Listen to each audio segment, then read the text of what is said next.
are down here. As you can see, tomatoes on them, they now start to catch up. And these down here is the bigger ones. As you can see the size of them compared to these are a little smaller, but they only 2 weeks now. And this is a big tomato and this is a smaller tomato, two different varieties. I given them a chemical, well, a fertilizer for the stems and the leaf right now. As in the previous video, as you see, I bury my fertilizer, my root salt, the fertilizer to help with the roots. I bury that before I plant it, and now I'm trying to work on getting them up off the ground. And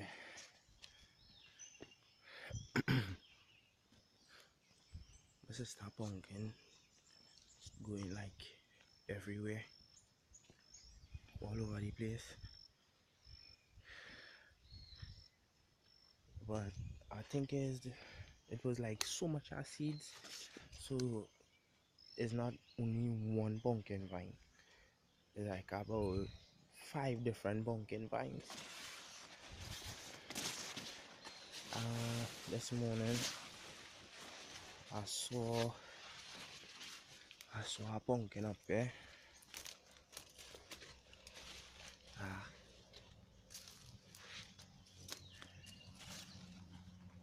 The first one.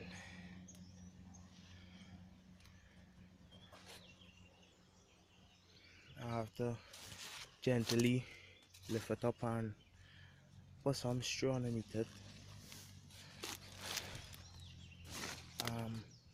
Well, the cucumbers, as you can see, more and more flowers. Hardly any cucumber. As you can see, I have one little size, but as you can see, when they're growing on the ground, they get this white spot at the back of them.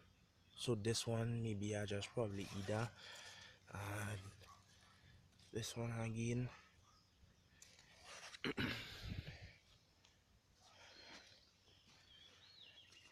So as you can see, they're going up, all the cucumbers on them. And let me see if I can get one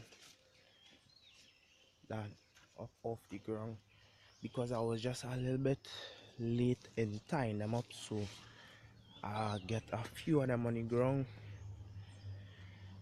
As you can see, this is how it should be, a perfect cucumber, right around green, no side on the cucumber white. This is what we want, right? And that is why we get an idea to put them up like this off the ground.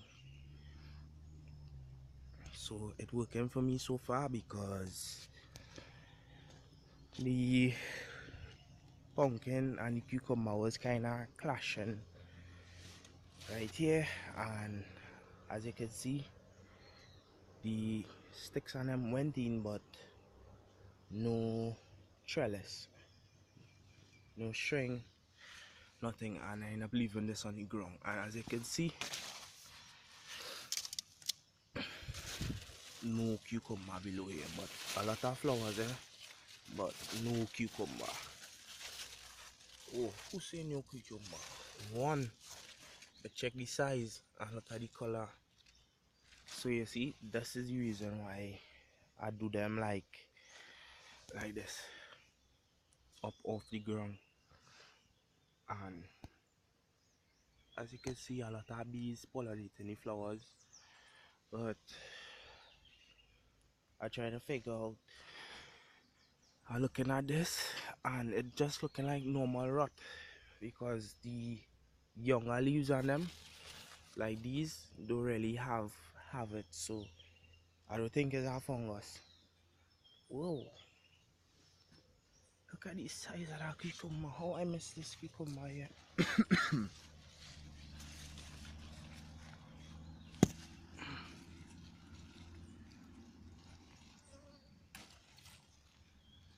Look at that,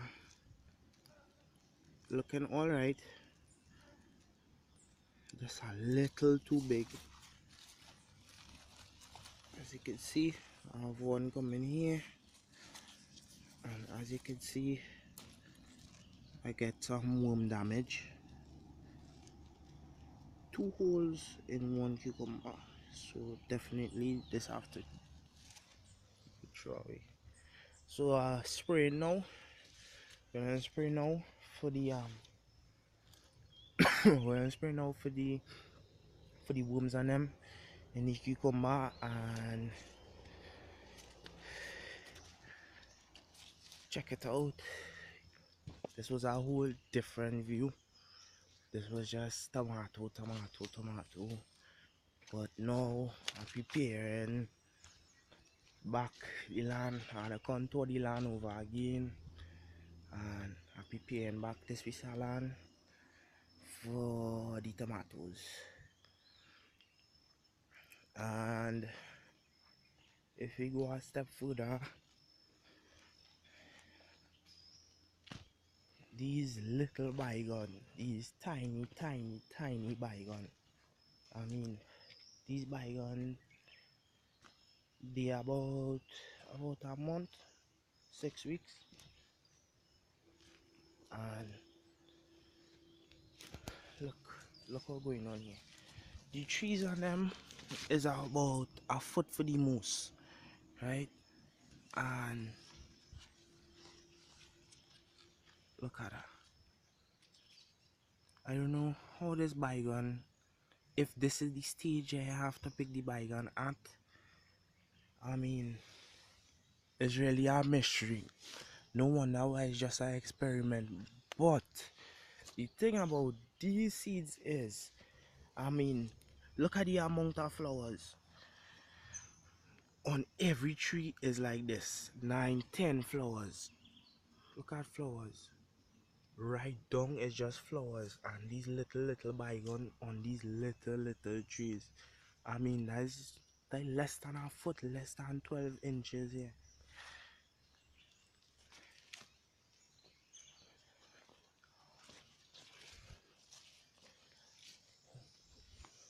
What make me thinking that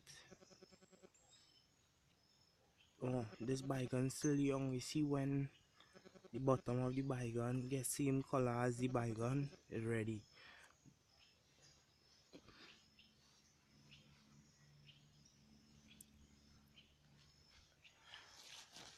And some of these trees on them, they just, and some of them, the flowers on them falling off, so which means that the bygone have either some kind of deficiency, or it could be a bug going inside of the flower and preventing the flower from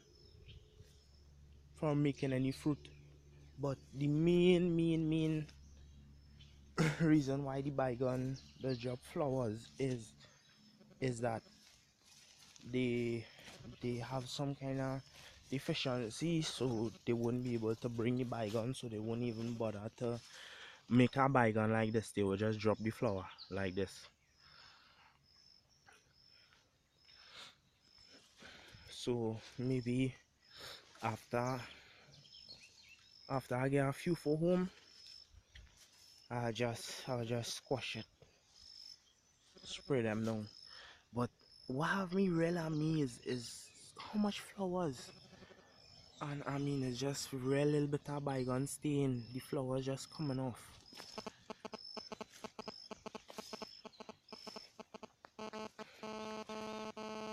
But this bygone was just an experiment, so that is okay. The parsley, this is a nightmare. I think I oughta get um to have like real weeds in between them, cause I was saying instead of the dirt splashing up on the leaf and causing this kind of rust on the leaf, it will help to keep them in between the grass. But between me and you, it don't really look so. This looking like I won't squash it and spray it down. I'll just weed it out, take out all the weeds from it. Although I seen some real bad weeds, but try my best and take out all the weeds and at least leave half of the bed and do something else with the other half. But this is the piece of land I'm planting some more of the same breed of tomato, the Delhi. Hopefully if I get the plants, but I have a little more work to do upon the bed there, upon the piece of land, and make up my beds and contour the land, and I will make a next video as soon as possible.